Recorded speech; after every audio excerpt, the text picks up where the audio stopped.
Assalamualaikum warahmatullahi wabarakatuh. Perkenalkan, nama saya Bunga dari kelas 10 Farmasi 1. Di sini saya akan menjelaskan tentang PowerPoint yang telah saya kerjakan.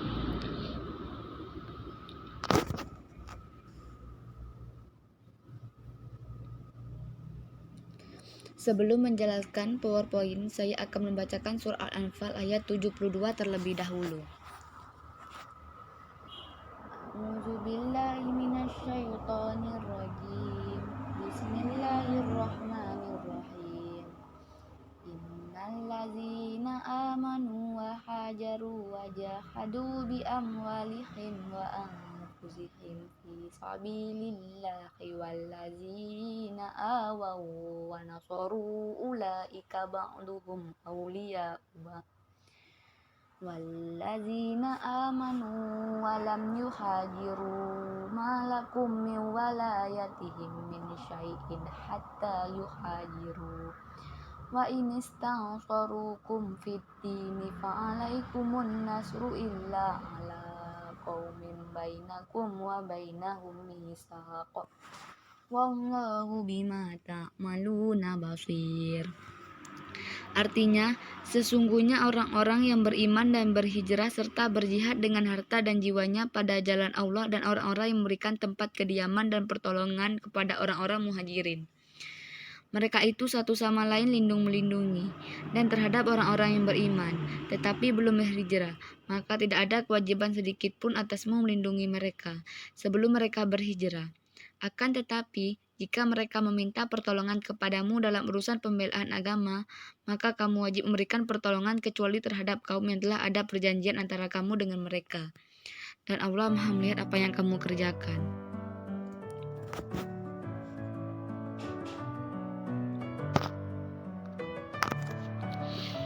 Dan di sini setelah membaca surah Al-Anfal tadi, saya akan menjelaskan tentang sejarah alat-alat laboratorium.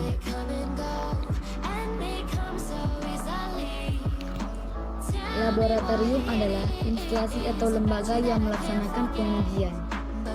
Sedangkan laboratorium menurut KBBI adalah tempat atau kamar tertentu yang dilengkapi dengan peralatan untuk mengadakan suatu percobaan.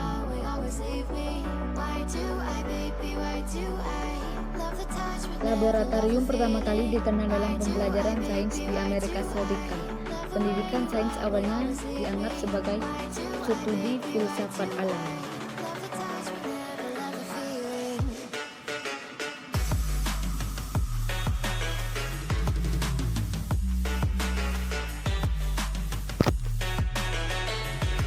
Ini terjemahan bahasa Inggris dari History of Laboratory Equipment.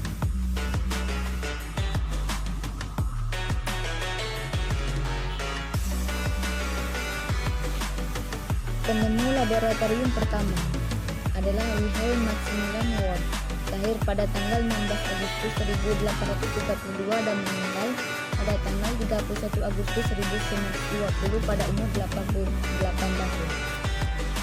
Dia adalah seorang dokter, psikolog, fisiolog, dan profesor.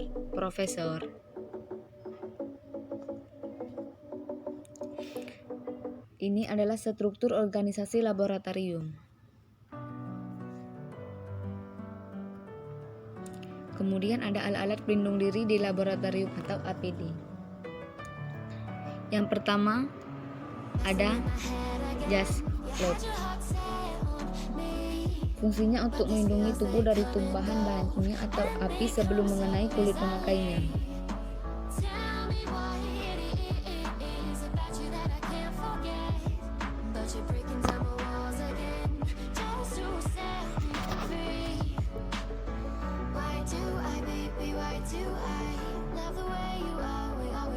Yang kedua ada perlindungan mata, untuk melindungi mata dari kecelakaan sebagai akibat tumpahan dari bahan kimia, uap kimia, dan radiasi. Yang ketiga ada perlindungan kepala, untuk melindungi kepala dari kecelakaan laboratorium seperti terbentur oleh benda-benda yang terjatuh atau terlempar, resiko kepala kejeduk, rambut terlilit, dan lain-lain.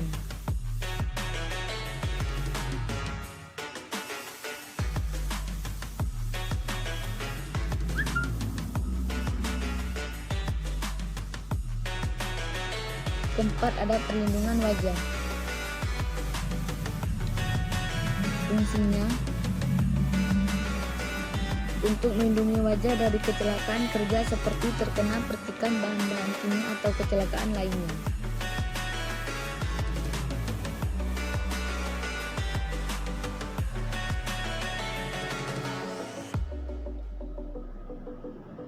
Kelima, ada perlindungan kaki. Untuk melindungi kaki dari basah, elektrostatik, boil up, terpleset, terpotong, dan tertusuk, benda berjatuhan, percikan zat kimia, dan besi abrasi. Yang keenam, ada perlindungan tangan. Untuk melindungi tangan dari memar, temperatur yang ekstrim, terpotong atau tertusuk, terbentuk atau terpukul zat kimia, tersetrum, infeksi kulit, sakit atau kontaminasi.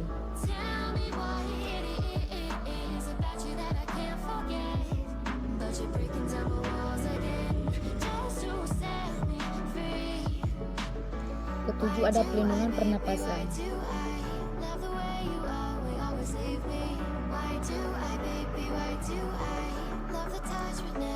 Secara umum, alat pelindungan pada hidung atau pernapasan adalah masker atau respirator pakai buang, muff atau hals respirator, dan ketika ada breathing apparatus.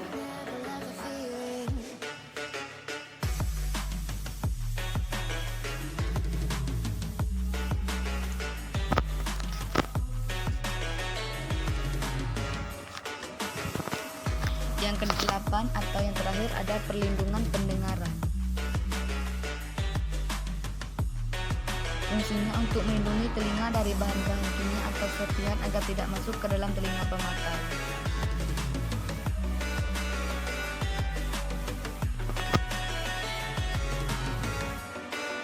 Setelah saya menjelaskan tentang alat pelindung diri di laboratorium, sekarang saya lanjutkan dengan alat-alat laboratorium farmasi. Yang pertama, ada beaker gelas beaker atau gelas piala. Ini gelasnya. Fungsinya penampung sampel atau bahan sementara, atau bisa digunakan sebagai penyimpan zat sementara.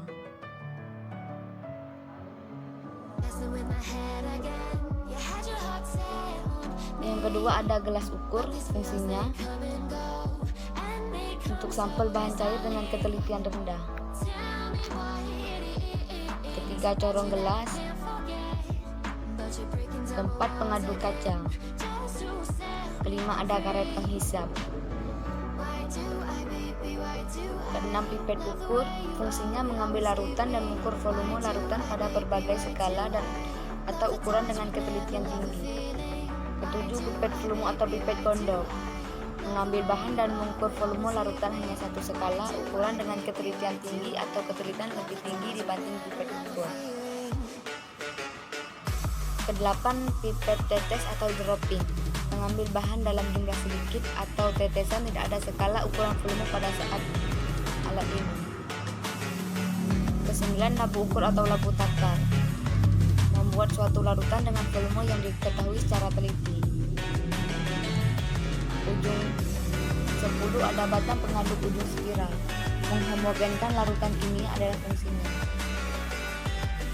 11, spatula stainless steel. Fungsinya mengambil bahan kimia padat. Ke-12, lampu spiritus sterilota. Fungsinya adalah pemanas dengan bahan bakar spiritus.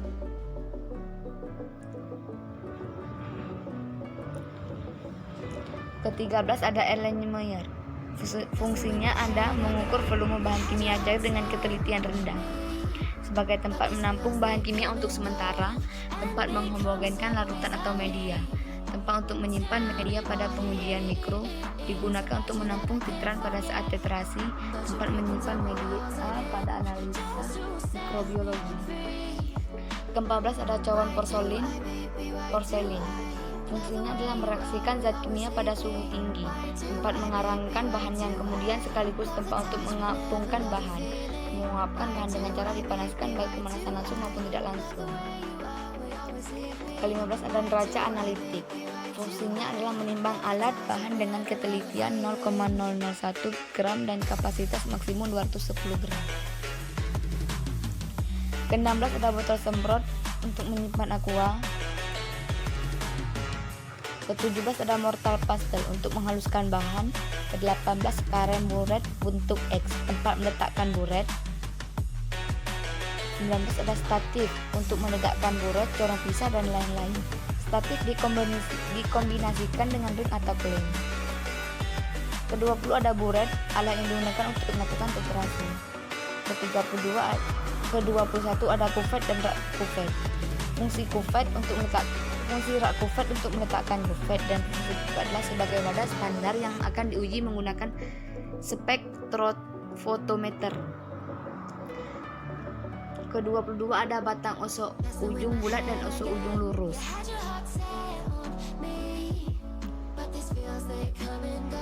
Digunakan untuk melakukan inokulasi adalah batang osok, sedangkan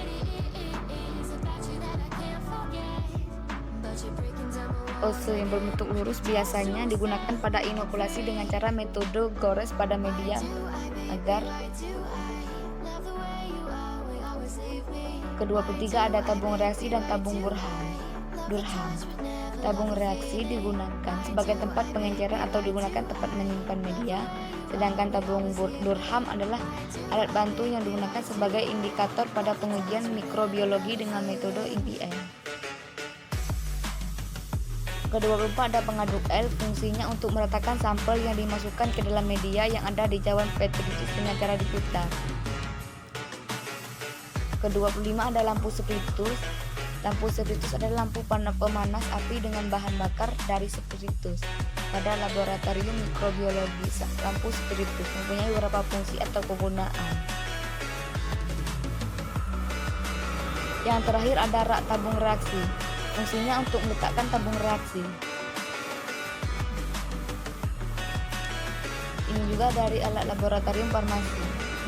Yang pertama ada mikroskop.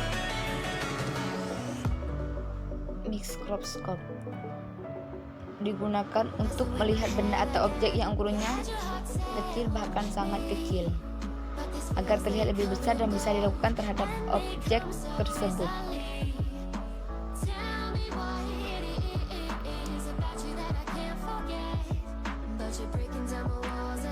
Yang kedua ada timbangan analitik. Timbangan digunakan untuk mengukur massa suatu benda, sama seperti timbangan pada umumnya. Namun timbangan analitik memiliki kemampuan yang lebih spesifik dan dikhususkan untuk menimbang benda dengan berat yang sangat ringan. Ketiga, ada mikropipet. Sebuah alat laboratorium yang digunakan untuk mengambil atau memindahkan cairan dalam jumlah sedikit secara akurat.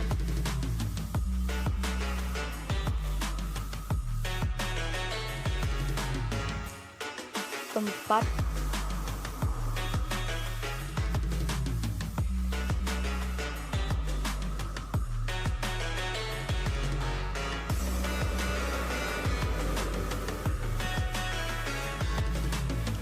ada spektrofotometer.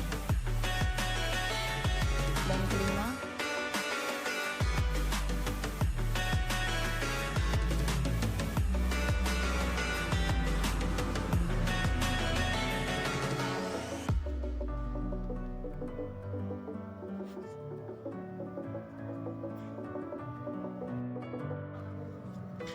selanjutnya alat-alat pemisahan campuran.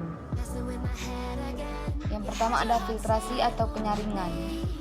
Filtrasi adalah metode pemisahan yang digunakan untuk memisahkan cairan dan padatan yang tidak larut dengan menggunakan penyaringan filter berdasarkan perbedaan ukuran partikel.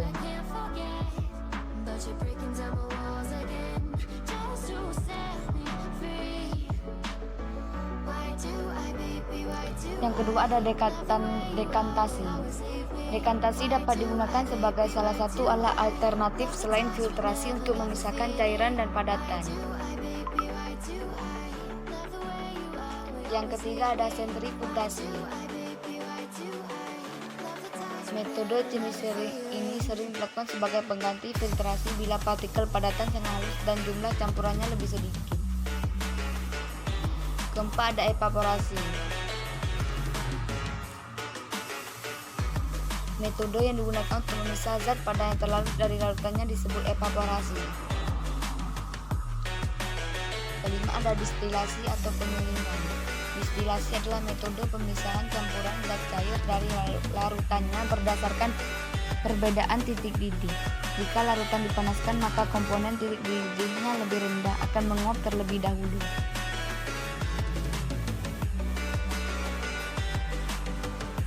Keenam ada corong pisah. Corong pisah campuran dua jenis zat cair yang tidak saling melarutkan dapat dipisahkan dengan corong pisah, lalu didiamkan selama beberapa saat sampai membentuk dua lapisan terpisah. Contohnya adalah seperti pemisahan air dengan minyak. Ketujuh ada kromatografi, merupakan pemisahan campuran yang terjadi karena perbedaan kelarutan zat-zat dalam pelarut serta perbedaan penyerapan absorpsi kertas terhadap zat-zat yang ingin dipisahkan. Kedelapan ada sublimasi, merupakan metode pemisahan campuran sama zat padat berdasarkan perubahan wujud zat. Kesembilan ekstraksi atau penyaringan. Pemisahan campuran dengan metode ekstraksi terjadi atas dasar perbedaan kelarutan zat terlarut dalam pelarut yang berbeda. Ekstraksi sering dilakukan untuk mengambil sari dari suatu tumbuhan. Kesepuluh rekristalisasi. Kristalisasi ialah pemisahan campuran dengan cara mengkristalkan atau mengendapkan zat terlarut dalam larutan yang tadinya berupa cairan juga.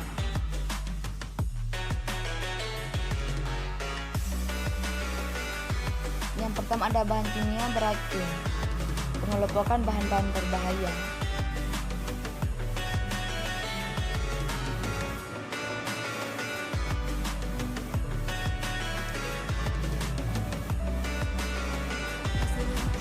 Yang kedua ada bahan kimia korosif.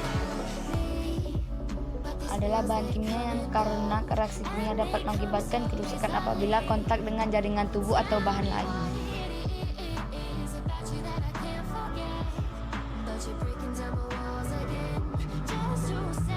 Ini simbol bahan kimia korosif.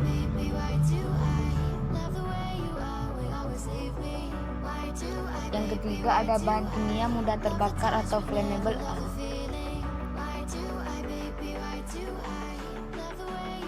Simbol dari bahan kimia mudah terbakar.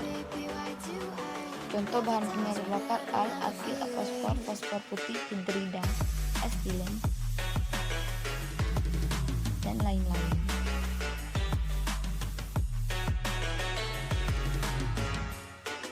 Yang keempat ada bahan kimia mudah meledak.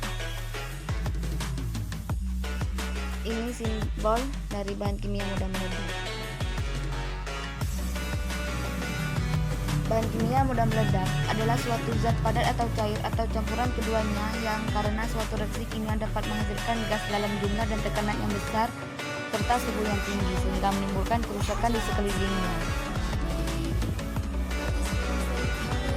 Yang kelima ada bahan kimia oksidator atau oksidaton. Ini merupakan simbol gambar kimia bahan kimia oksidator.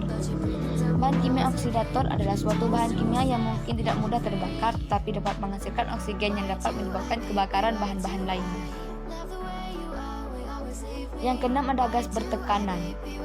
Adalah gas yang disimpan di bawah tekanan, baik gas yang ditekan maupun gas cair atau gas yang dilarutkan dalam pelarut di bawah tekanan. Contohnya adalah gas yang terdapat pada jalur perpipaan. Yang ketujuh, bahan kimia berbahaya adalah harmful. Untuk bahan padatan cairan gas yang jika kontak atau inhalasi atau oral dapat menyebabkan bahaya terhadap kesehatan pada tingkat tertentu. Contohnya ridin, etilen glikol, dan diklorometan. Dan kedelapan ada bahan kimia karsinogenik.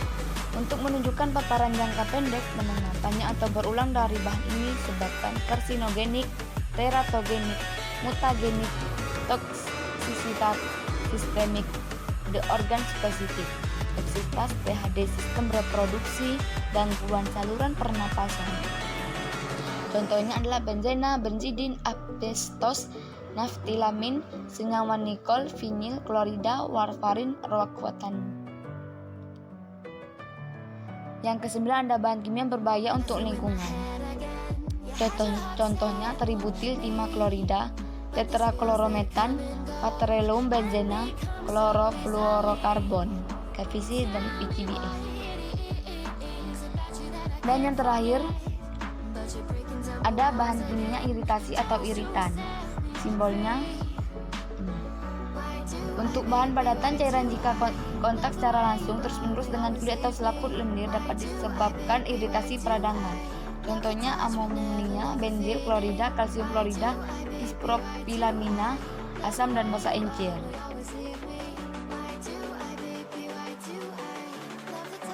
Sekian dari saya. Atas penjelasannya saya ucapkan terima kasih. Assalamualaikum warahmatullahi wabarakatuh.